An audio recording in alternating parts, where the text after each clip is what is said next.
Hello, all, and welcome to a Friday afternoon bourbon review. So, I'm going to dub this one the kind of muggy because, man, there's like no wind. The air is just filled with moisture.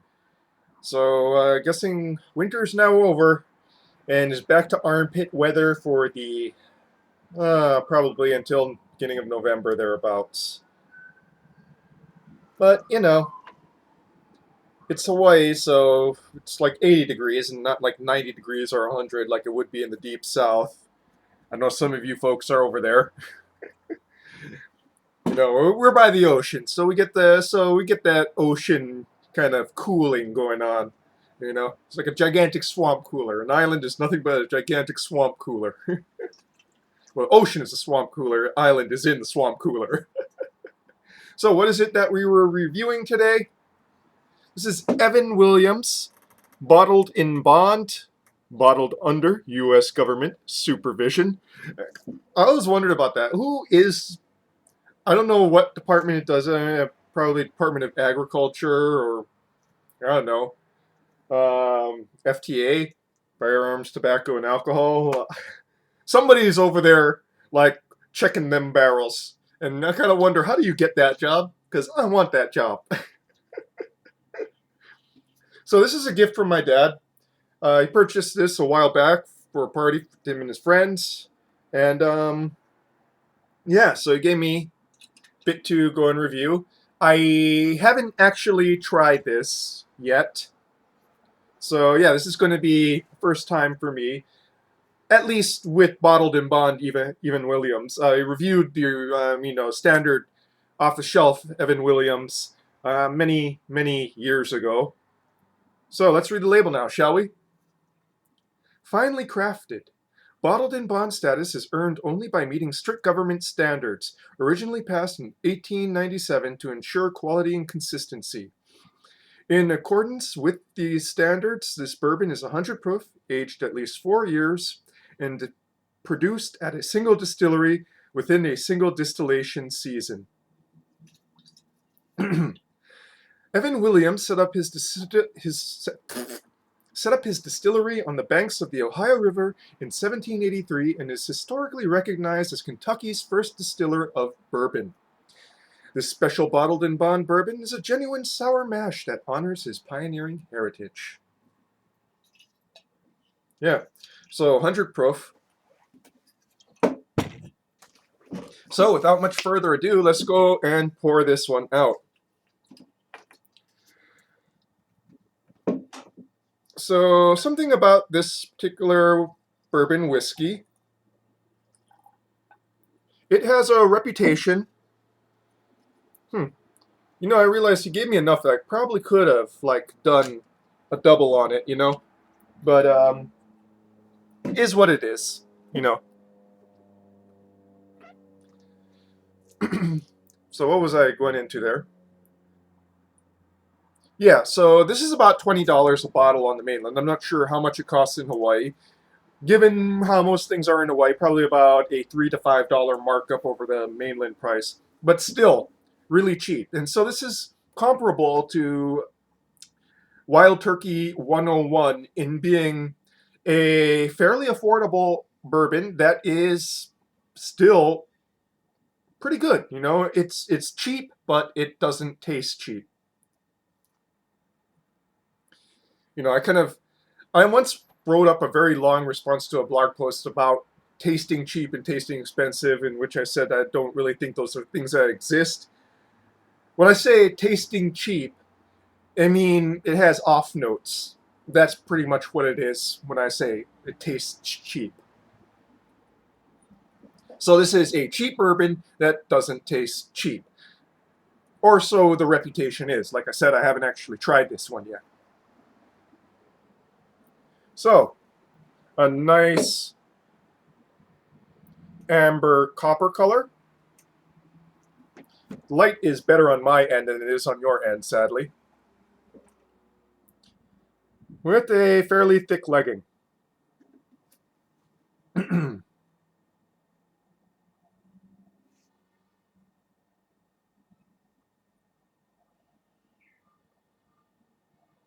Okay, got some vanilla, some really strong oak wood notes.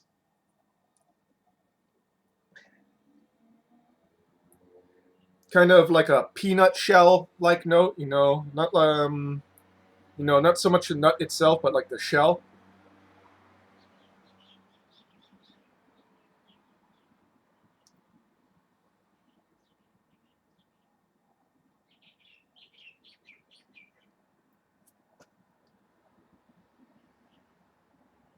Kind of a candied cherry note as well.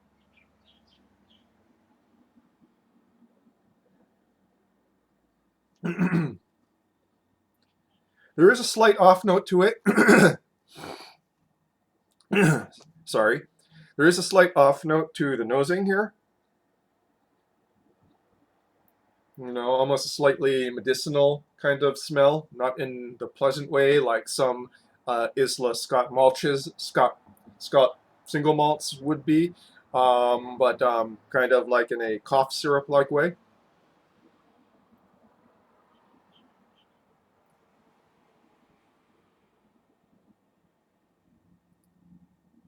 So all in all, fairly complex on the nose.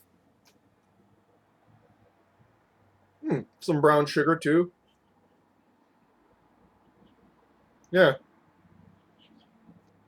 Okay, onto the palate now, shall we?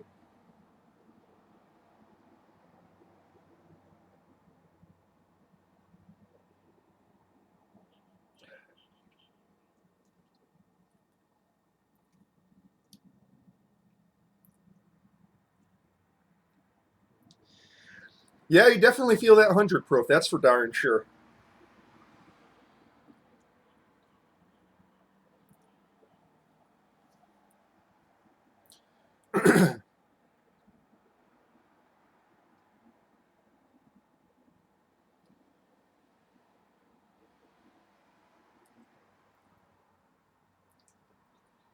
So you got a big oaken note in the mids and onto the finish.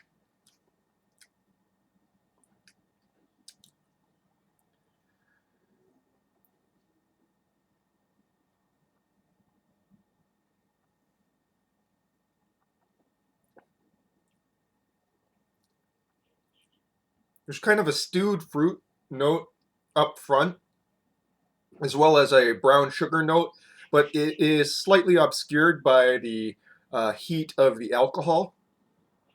This one drinks a little bit hot, I gotta say that.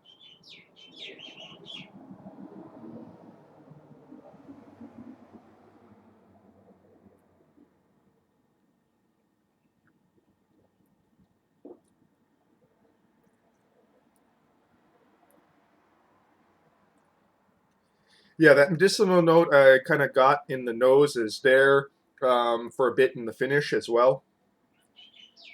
Almost like a cherry cough syrup like note. It's not particularly strong, but it's not a flavor I particularly like. I don't associate cough syrup with good times.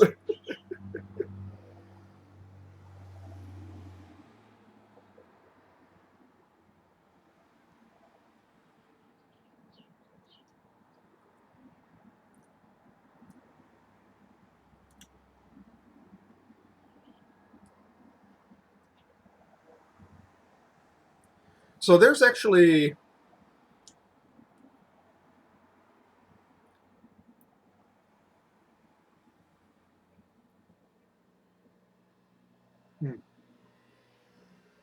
yeah, big nuttiness in the top note. So there's actually quite a bit going on. At the same time, it's a bit obscured by the alcohol heat in a way that I find Wild Turkey 101 isn't. Wild Turkey 101, yeah, you still feel its wallop, but it doesn't seem to overwhelm the flavor notes as well. Plus, that sort of taste in the mid to finish, kind of like cherry cough syrup, just a slight note of cherry cough syrup. Um, I don't particularly like it. I, I'm not. So some of the reviews of this I read said was like, you know, a wild cherry, sour cherry, black cherry like note. For me, it's more like cherry cough syrup.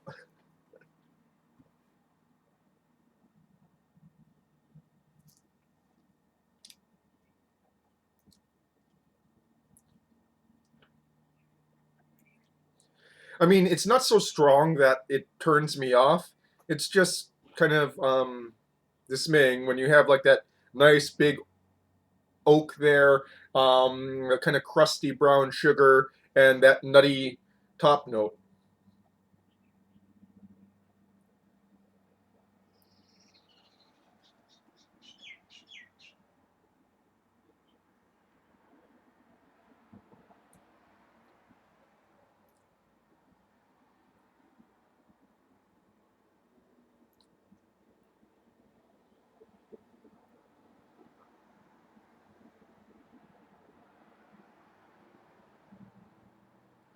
Yeah.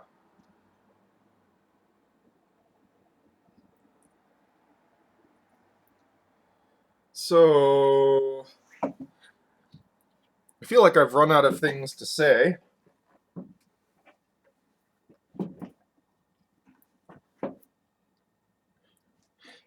This is Evan Williams Bottled in Bond. Um, I think your mileage may vary with this one. I can see that there's complexity there for a $20 bottle of bourbon. But at the same time, personally, I don't like one of the main taste notes of it. Um, and that's, I think part of it's just that's my interpretation. It's like so many of the other ones kind of mentioned a kind of a cherry note to it at times. Um, for me, it's more like cherry cough syrup, as I stated before. And the alcohol, it's not as finely well tuned as Wild Turkey 101, especially up front.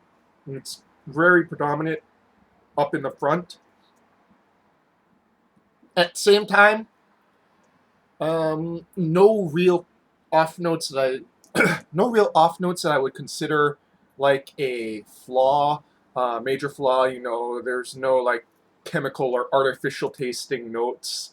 Um, yeah, I know I'm saying cherry cough syrup, but it's like it's not like the cherry tastes fake. It's more like it's that cherry kind of combines with the medicinal aspect that's unpleasant to me.